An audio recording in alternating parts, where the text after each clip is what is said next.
Hi everybody, it's Lindsay and Jess. We're here live from the barn answering questions that were sent in by you guys.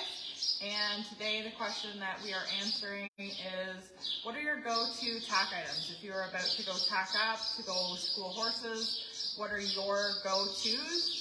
This question was sent in and she wanted to know what things you go to and what things I go to. So we're going to go through that kind of quickly here. We'll go through some of Jesse's go-tos. I'll tell you a little bit about mine. If you have questions as we go along, you're more than welcome to ask those. You can write them in the comments. If you're watching the replay, you can still comment underneath and we'll try to get back to you on those questions as quickly as we can.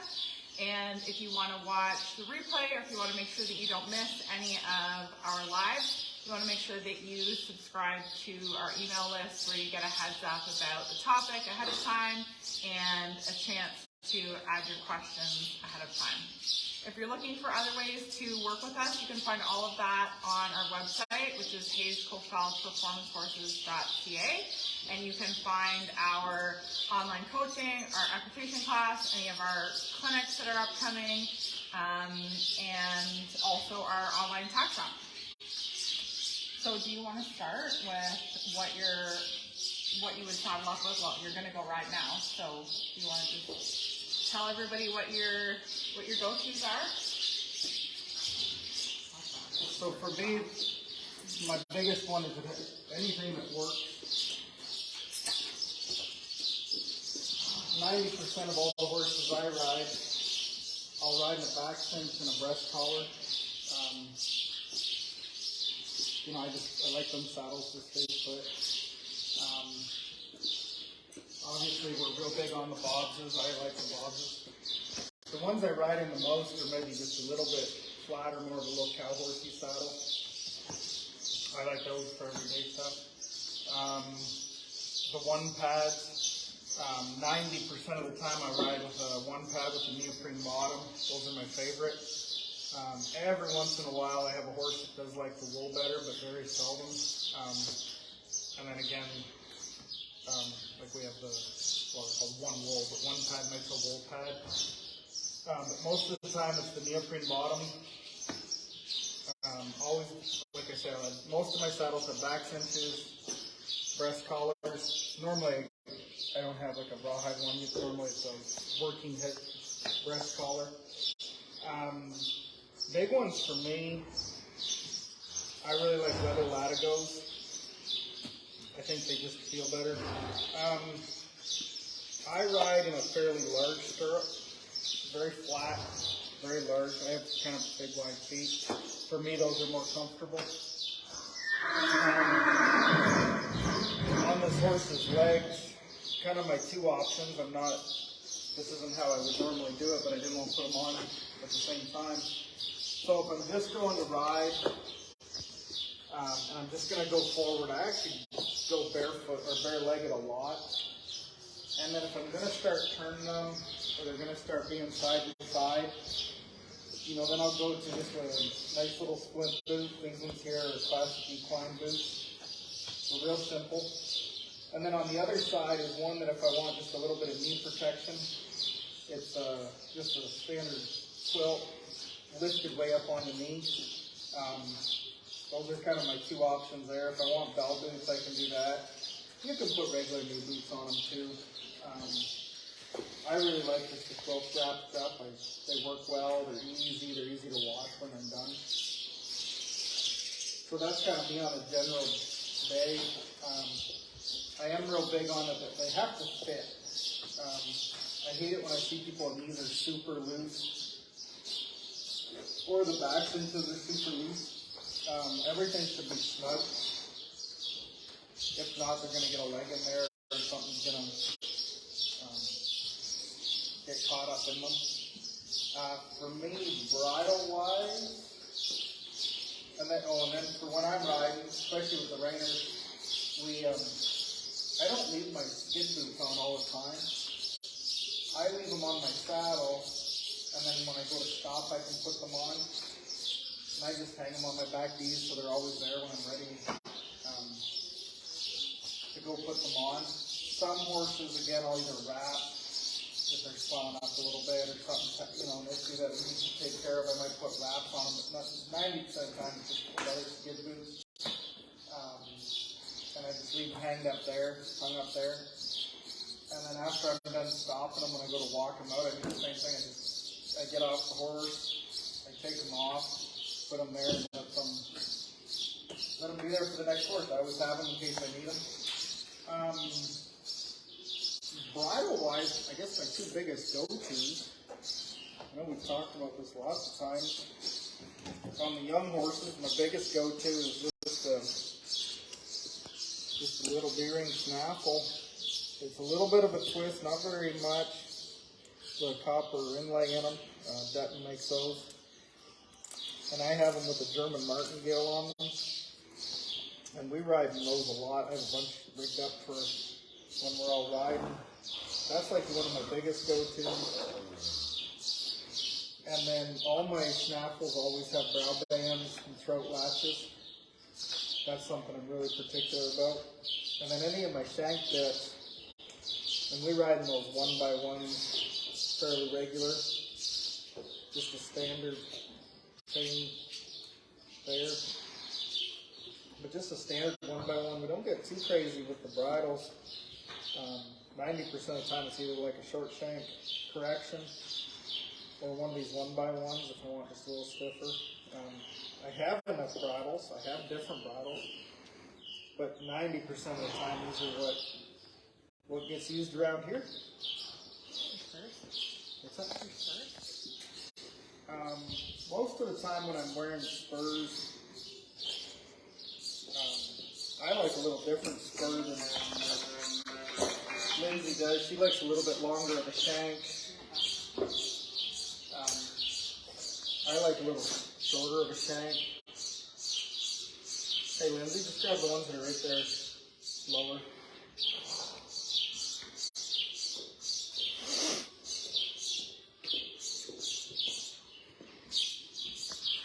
I don't ride, most of my horses, there's no riding with a pretty small shank and a pretty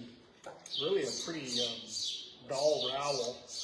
I have a pair on my boots right now, they're fairly sharp. I was just working on a different horse that needed them. But there's my go-to for a spur. It's real simple. I don't get them real scared. I got to bump them up a lot, and you know I have to make them encouraged up there with my leg a little more. And I keep things pretty simple. Lindsay likes a little longer shank than I do. Just the way we ride, we just have our preferences. How about you? What's your go-to? Yeah, so why don't I just hold that up at the same time? So that's the length of the shank that I like to ride in, which is just a tad, just a little bit longer. Still a pretty dull rowel, but I just like that little bit longer shank on there. I think because my leg is just a tiny bit longer when I'm riding, so I think I just need that little bit extra length to actually get up onto the horse's belly. A lot of the horses I'm riding, my legs actually hang down underneath your belly a fair bit. So I like to have those on my boots. I also, I know Lindsay, this question was sent in by Lindsay Todd, and Lindsay, I don't know if this is part of the question, but I also change my footwear. I don't wear my boots, like I have these nice Anderson beans, but when I'm just kicking around the barn or when I'm teaching, I don't typically wear my cowboy boots. I'll wear a little set of Twisted X, or I'll wear a rubber boot, or I'll wear, you know, something warm in the winter time, and then I really only put my boots on now to ride. So they kind of stay separate. I change into my boots right when I go to ride. I also will use a 1-pack, and when I am riding at home, I like to ride in the 1-inch pad, and then when I go to the show, I'll put the 1/2-inch pad with a show pad over the top, and then that gives me the exact same feel. I know the feel, I know the fit, and it gives me the same measurement here. So when I'm sitting in the saddle with a 1-inch pad, feels the same as when I'm sitting in the saddle with a 1/2-inch pad plus the show pad. I just really like that continuity. I know it works at home, so I know it's going to work at the horse show, and it's just a matter of getting my show pads kind of sorted out on top of that. But almost all of the time, 99.9% of the time probably, I'm in a one pad. Sometimes we do the neoprene one pad, sometimes we do go to the wool pad every once in a while, but almost all the time that 1-inch one pad. And then we don't, like as Jesse said, we don't have he doesn't have his own one personal saddle, and I don't have my own one personal saddle for when we're riding at home. We have a whole bunch of work saddles, and they're pretty similar. They're all, fairly similar. They're, obviously we like the Bob's Custom saddles. And we actually end up fighting over this saddle quite a lot. We both really like the way that it fits a lot of horses. We both find it really comfortable. I know on camera the front end looks really high and the horn looks quite high, but it doesn't. I don't find that it gets in my way. The only thing I would change about this for myself as a work saddle is I don't love a rough out seat. And this one has been worn in, so it's, it's nice and smooth. It feels like a smooth seat. But if I was going to order a rough out, or if I was going to order a work saddle for myself, I just wouldn't order that rough out. I just don't. I prefer a smooth seat. I like everything else about the saddle. I like the cut up in here. I like the fenders. I would change the stirrups. This is a really big stirrup. It's wide this way. This is an extra width this way, and I think it's the 4-inch tread width. And I find it comfortable. It's comfortable to ride in. It's really comfortable getting on and off, or if you have to stand in your stirrups, like if you're working on ranch riding trot, or if you're standing up in your stirrups for your low. But I prefer something just a little bit narrow, a little bit more narrow than that. So I like this one, which is like a 2.5-inch, or I even like a 3-inch. And that's kind of where I like to stay.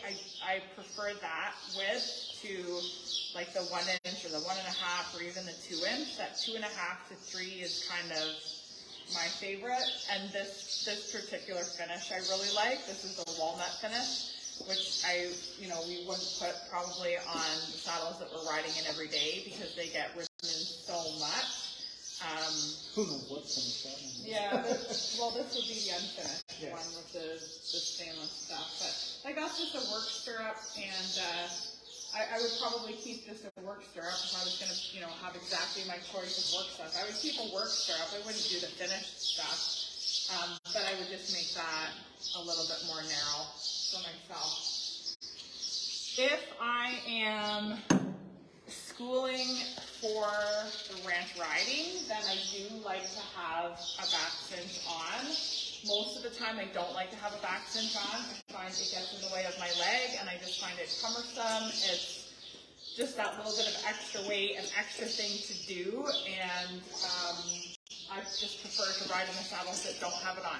That being said, if I'm getting ready to do the ranch riding and I'm going to have a back cinch on when I show, then I want one on when I'm schooling at home, because I don't want to change up too much when I go to show, and I want to know exactly where my leg has to go. So what happens a lot if you haven't ridden in a back cinch a lot before, you start riding in a back cinch and you just keep kicking it. You just keeps getting in your way.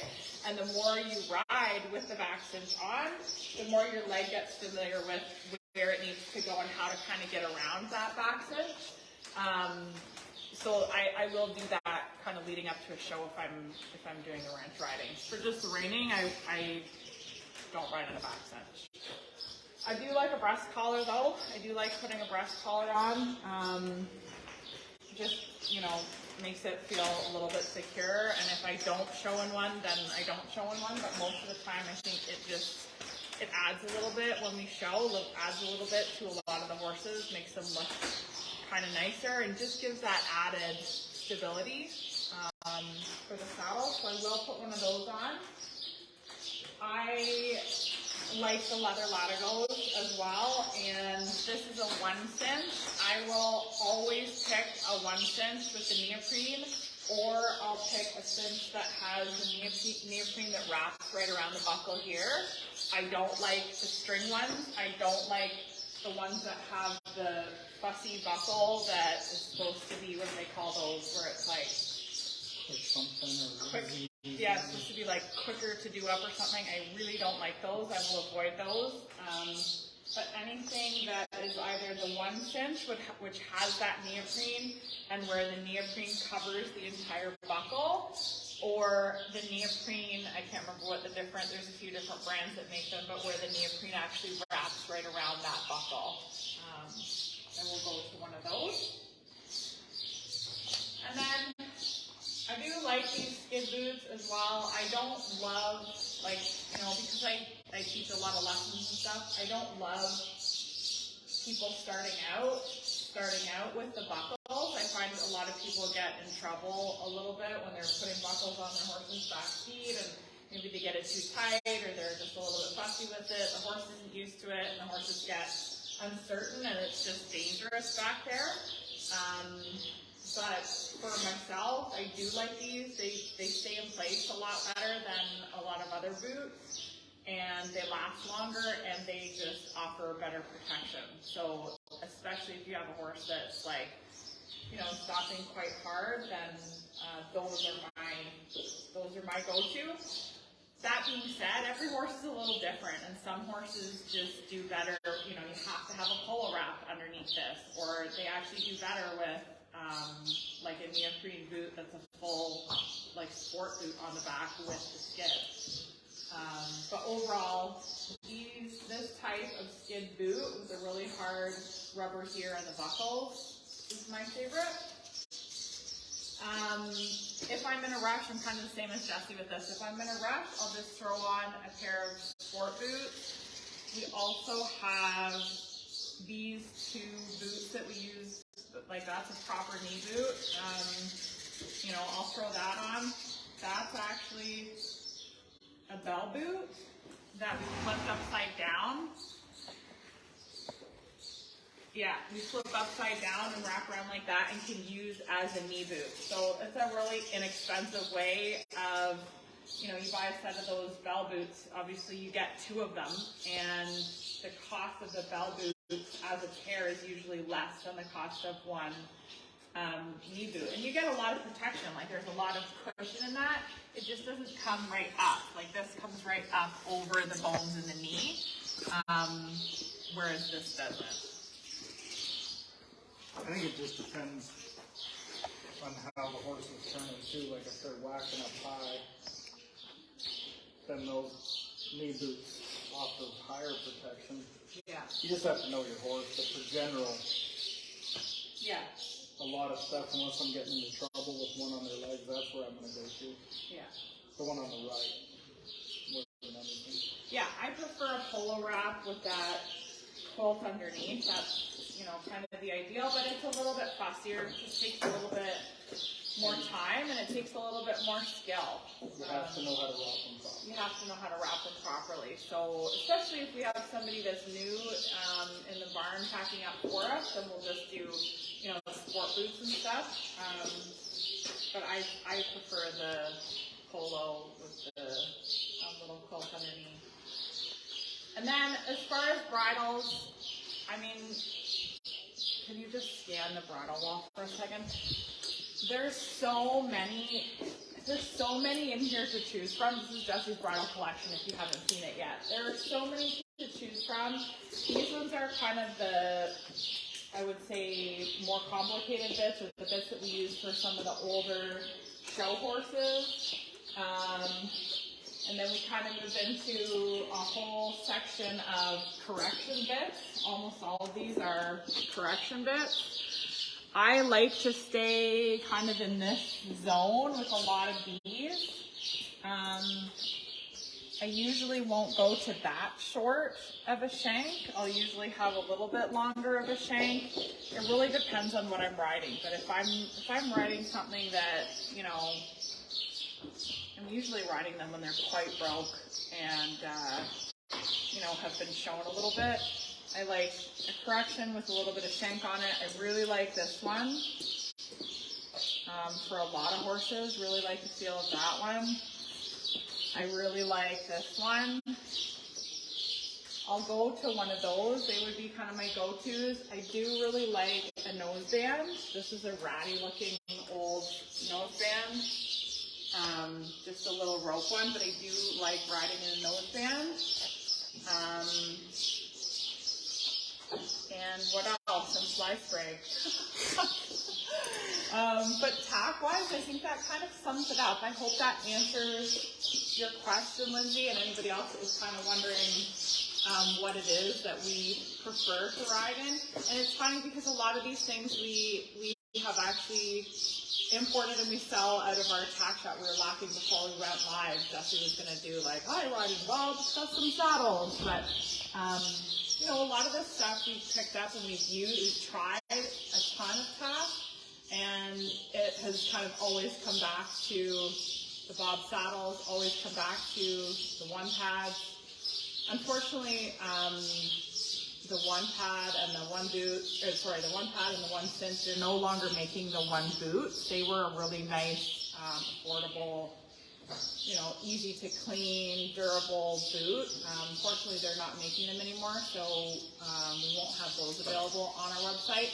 But a lot of this other stuff we do have available on our website to purchase if there's anything you're looking for. And if you're looking for advice on what should I buy, don't hesitate to reach out because, what I ride in sometimes is different from what Jesse would like, different from, what you would like to ride in, and we're happy to, give what advice we can just over the computer. Do you have anything else you wanted to add for everyday stuff? Buy good equipment. Don't buy cheap fancy stuff. Just buy good quality equipment. It'll last way longer. Yeah, and we're talking about our, bunch of work saddles and stuff that we're choosing from, and then our show saddles are entirely separate. Like we have a whole separate room with our show saddles that are kept in bags and they're kept clean, and we're taking the cinches and stuff off of them when they go away. And you don't have to have all those things. We, this is how we make our living, so we do have those things, but you don't have to have those things. You can have a saddle that doubles as a very good work saddle and a show saddle. Or if you're a bit of a tack connoisseur, you can, just keep building your collection.